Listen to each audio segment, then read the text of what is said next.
Today on Bridges, we're going to talk about addiction and the road to recovery through the power of Jesus Christ.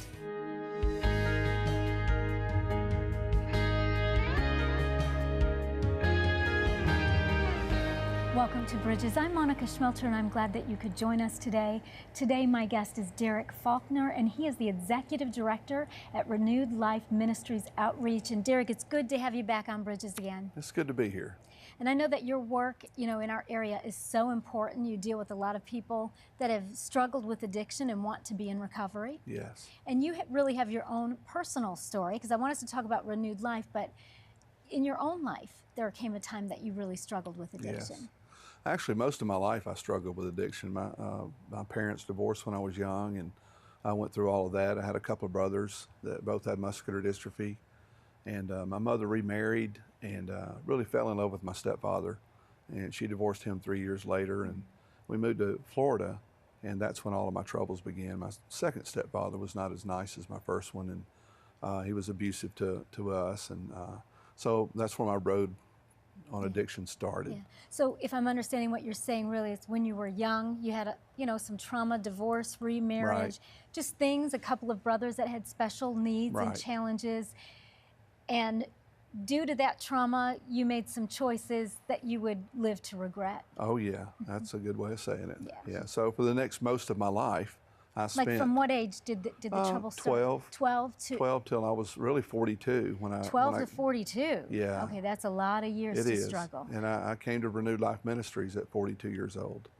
And not as the executive director. Oh no, no. I had found myself homeless for the third time. I was homeless for 6 months, living under a bridge in Atlanta, Georgia. I was panhandling off the interstate, and supporting my habit. And I just came to the end of myself. Yeah. I was physically and emotionally just a wreck, and I don't think I could have went a couple more days. Yeah. Physically. That you would physically just be dead from the abuse that you took.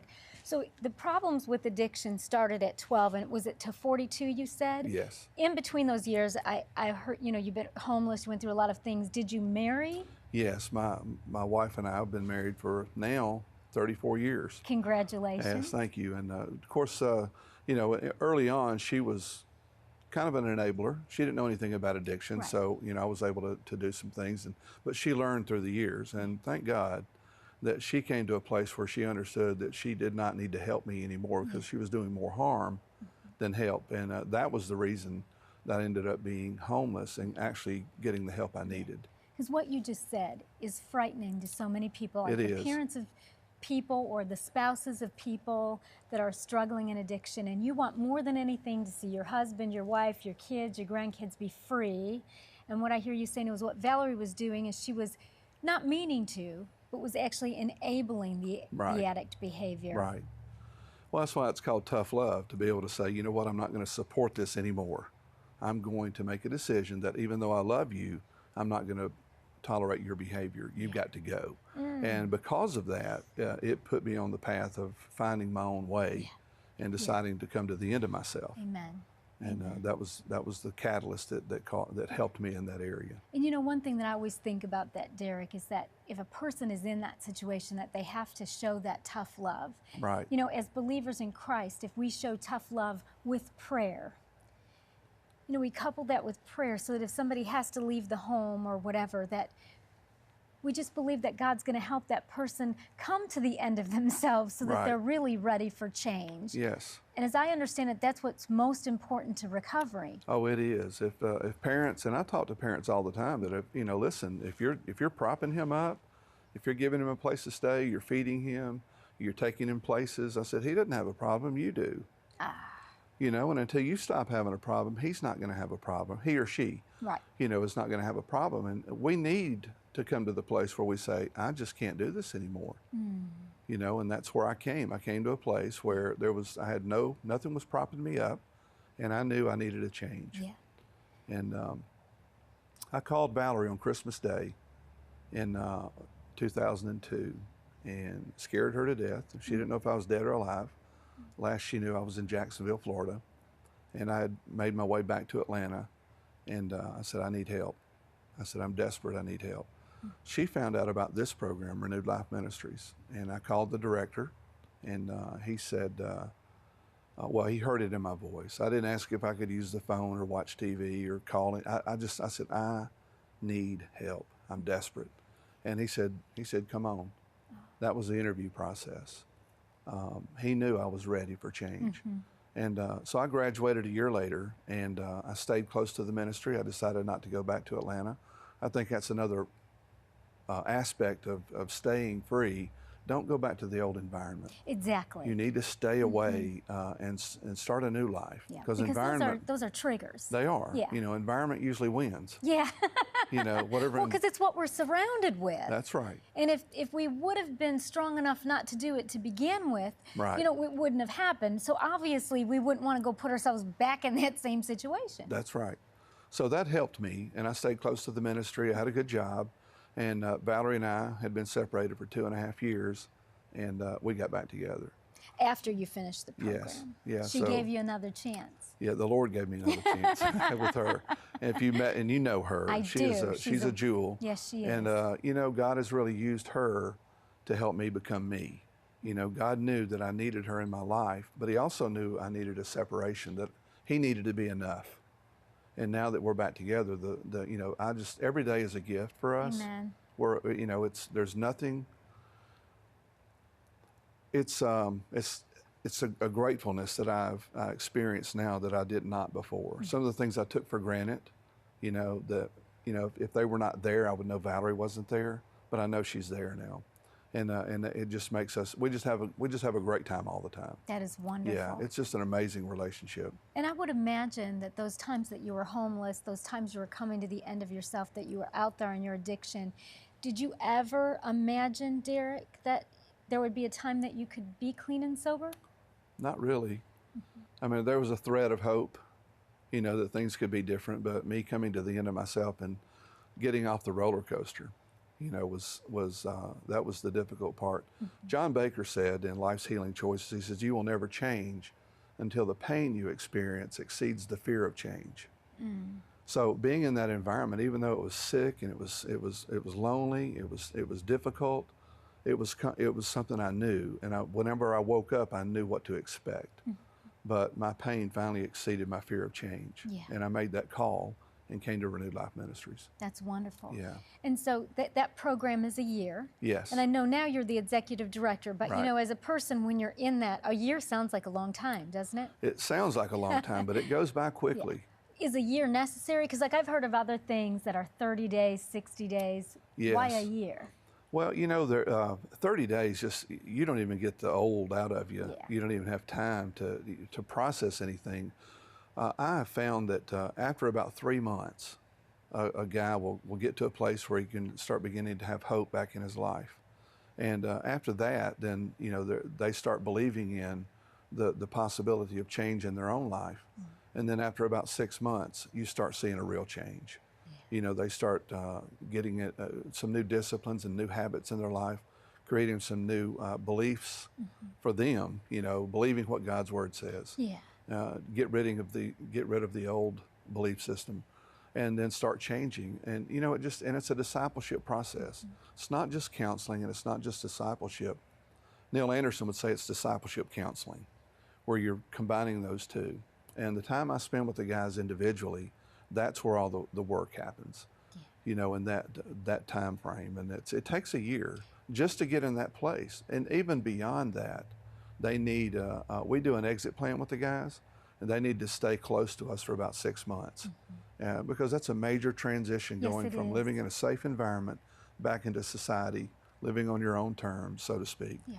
And you know, Derek, I think I have been doing this Bridges program, I think, for about 19 or 20 years. And so I've talked with lots of people that have helped people, you know, on the road to recovery. Right. And one of the things that I learned that I really did not understand at the onset, because I didn't know anything about addiction, is how entrenched people's habits are, and then how when a person is basically out there, as you were describing in your life, there is no structure. Right.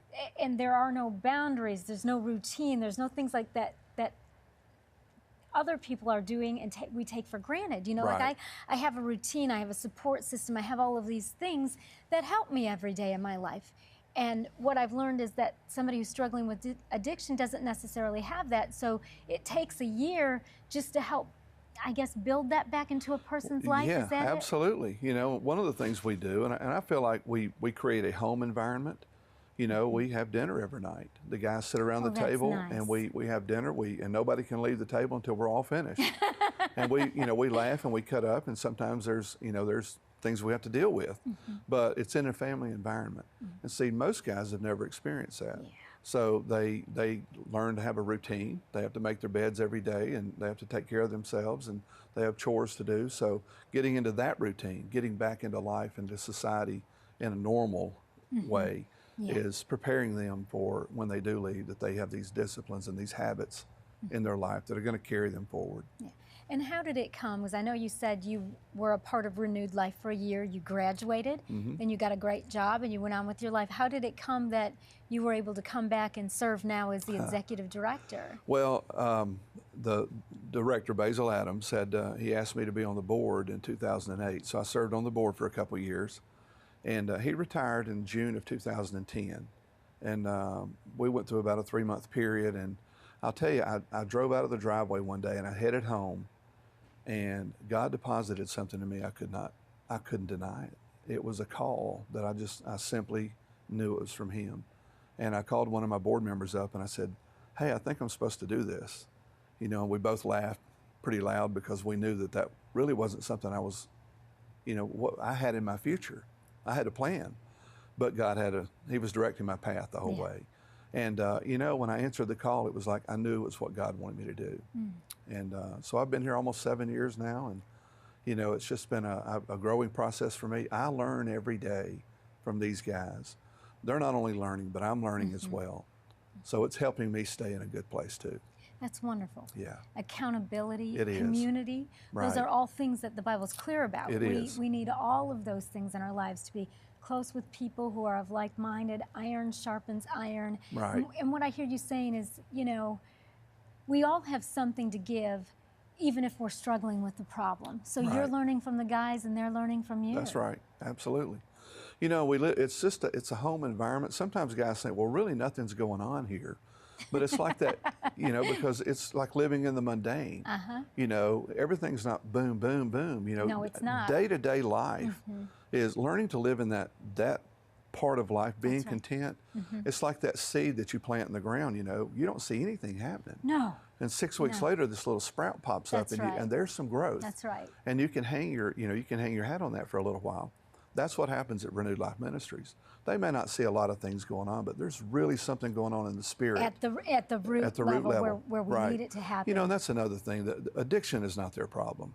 Never has been their problem. It's the immediate problem. But there's something deep inside. That's right. That we need to connect with. And when we connect with that, whatever it is, it could be eating, it could be overworking, it could be addiction, it could be anything. Whatever we connect with, that's right, is what we're going to hang with. And this community that you talked about a while ago is so important. Learning to reconnect with community. That is becoming a very important part of what we do at Renewed Life Ministries. That's awesome. We've got to take a break. When we come back, we're going to meet one of the volunteers at Renewed Life Ministries who also graduated from the program. You can purchase a copy of today's show for $15. Call us at 615-754-0039 or send a check to the address on the screen. Please mention the program number on the screen. The blood of Christ is the only cure. It gets down to the root of every single thing that ails us. There's not an addiction, there's not a generational curse, there's not any root of sin. There's nothing that the blood of Jesus cannot cleanse. Visit MonicaSchmelter.com to schedule Monica to speak at your event.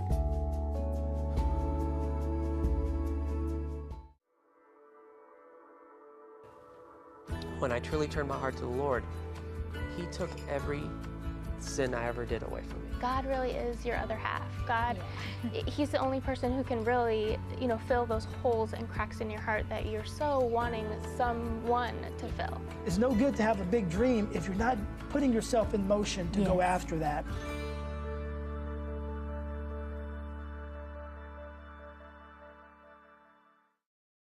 If you're just joining us today on Bridges, we're talking about from addiction to recovery.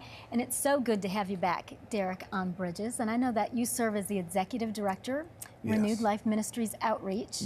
And you brought someone with you that graduated from the program, but is now serving as a volunteer. So introduce us to Justin. Well, this is Justin Beshearse. He is Hi, actually, Justin. Hey, how are you? he's actually my first graduate. I had several people come when I became director that did not make it, but when he came in, he actually finished up and graduated. And we have a lot of firsts together. I officiated his wedding, and his first son is my godson, so we are tied at the hip now. When you talk about community, that sounds like some lifelong relationships right there. Justin, tell me what led you to come to Renewed Life Ministries to go through the program? Well, do we have an hour? Yeah. No, we don't.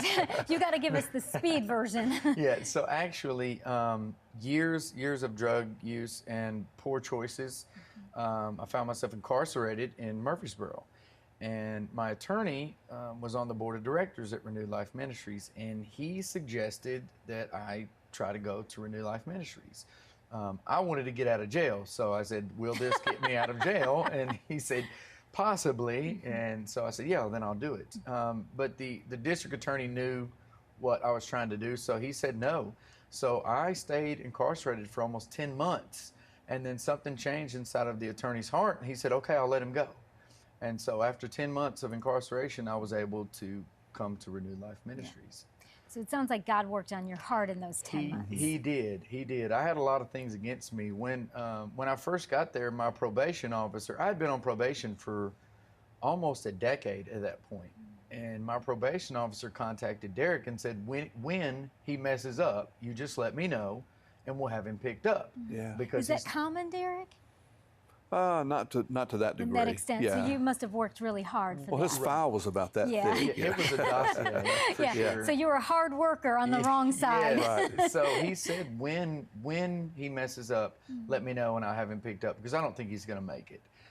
So that's the type of track record in the life I had lived up to that point of coming to Renewed Life Ministries. Yeah. But now, like, you've graduated and you're actually volunteering and a big help to Renewed Life. So what was it about the program that impacted you to go from being a hard worker from the wrong side to God's side?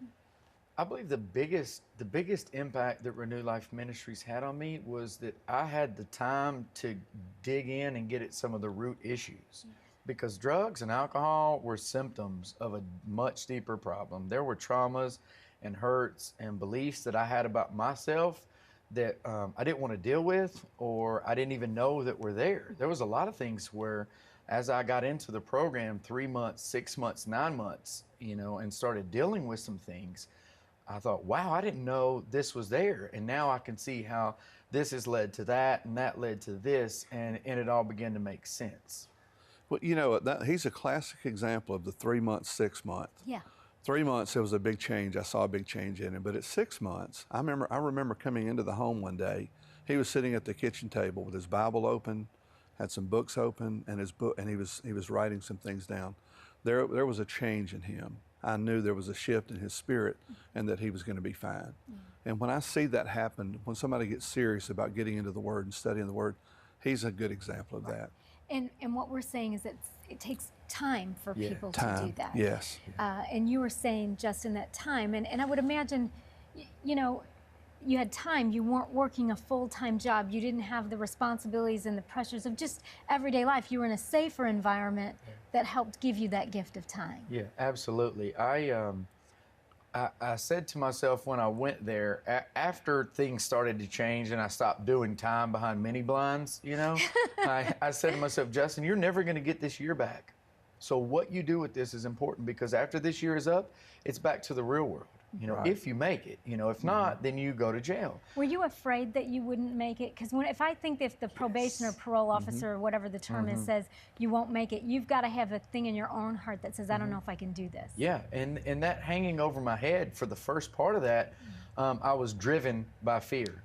And when something changed inside of me, I began to be led by the Spirit, and that fear fell away. Yeah. Because I knew I wasn't doing this because I was forced to do this. This was a choice, in a decision that I was making on a daily basis to follow whatever the Lord had for me, to dig in and get to the issues, no matter how much it hurt, no matter how ugly it got. I was in did it hurt? Yes, it hurt.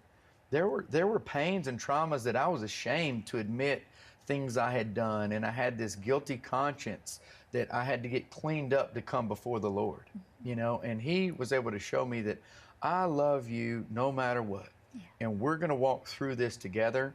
He had put Derek in my life, and knowing that Derek actually cared about me, that he wasn't there because for the money or wasn't there for status or position, but he actually cared. And so I had the Lord on my side, and I had somebody that was going to walk step by step. He wasn't going to drag me because it would skin me up and wear him out, as he likes to say. That's right. But he was able to walk step by step with me through the way, you know? And that makes all the difference. Yes, ma'am, it does. What did it feel like to graduate? Well, it felt like I had a new lease on life. Shortly after I got married, I had a son a year later. I say it was an instant family. The day I got married, I had a wife, a dog, a pickup truck, a house, and 3 bonus children. You know? So, That's right.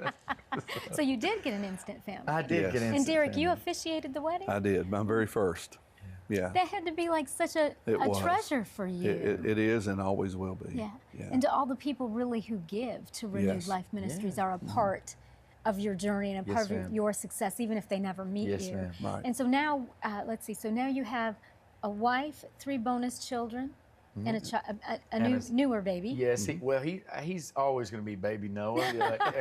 He'll be 4 in September. Yeah. Okay, so he's grown right up. They grow up Yes. quickly. Right. So would you have ever imagined yourself that this would be possible for you? No, I prayed for so many years. God, I'd love to have a family. I'd love to have a normal life, you know. Like when you were addicted, you I prayed would for pray. I that? said, God, I don't want this. I would love to have a family. I looked at people that were my age at the time, and they had already started to mature and settle down, and I wanted that. And I know that the Lord was saying, no, you will mess this up if I give Yeah. this to you right now.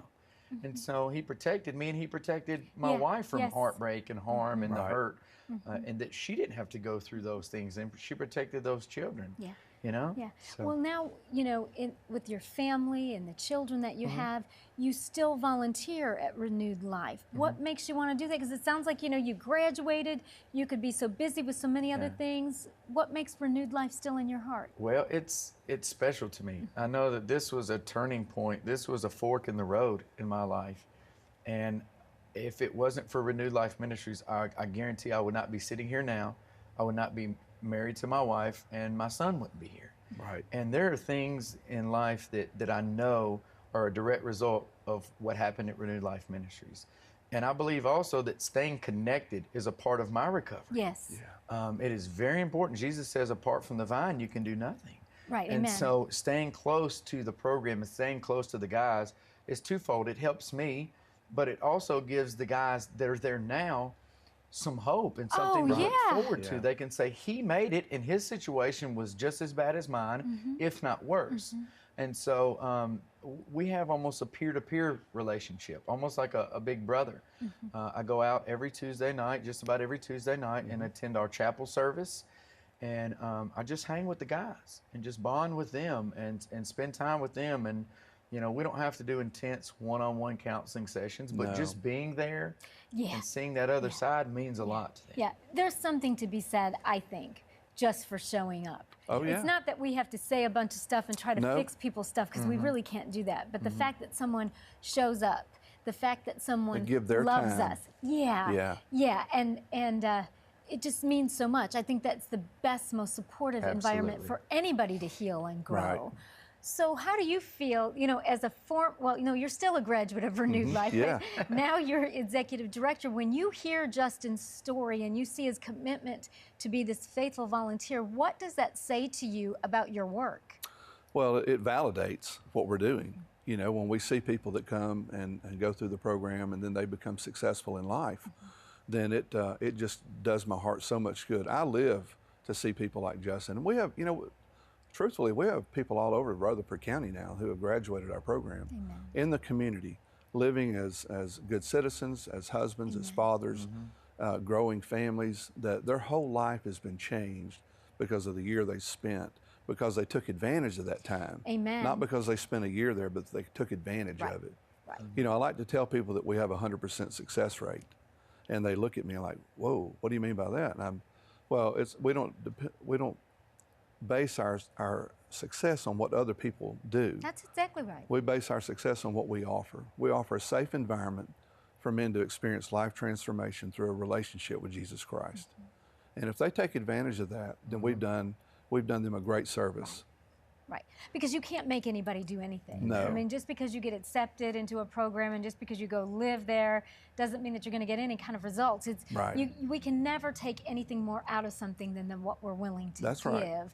But you offer that environment where people at least have the opportunity Right. to do that. Do you stay pretty full at Renewed Life? Oh yeah. Yeah, Yeah, I would think so. We have 10 beds. We have 7 men right now. We have an intern, so that leaves 2 beds open, and we've got some guys coming. So I think full is around 7 or 8. Yeah.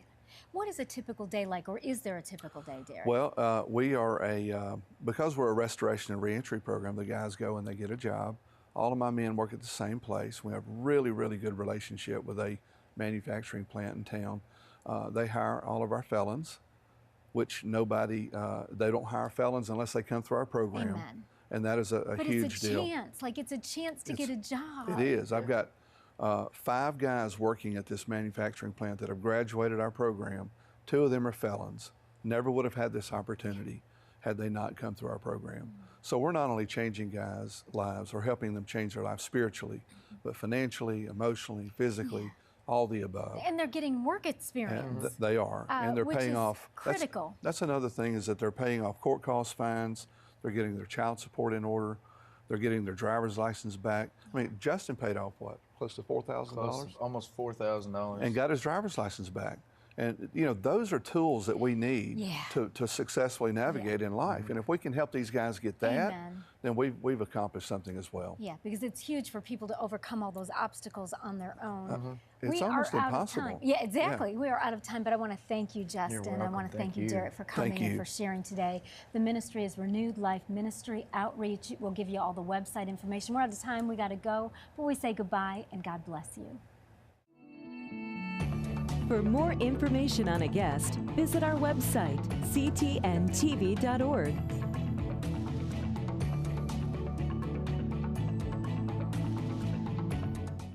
You can purchase a copy of today's show for $15. Call us at 615-754-0039 or send a check to the address on the screen. Please mention the program number on the screen. Join the Bridges community on Facebook. Visit Facebook and search for Bridges with Monica. We would love to connect with you. Log on to www.ctntv.org, where you can make a prayer request, view our program guide, see who's on Bridges, or even watch one of Monica's latest teachings. Log on to www.ctntv.org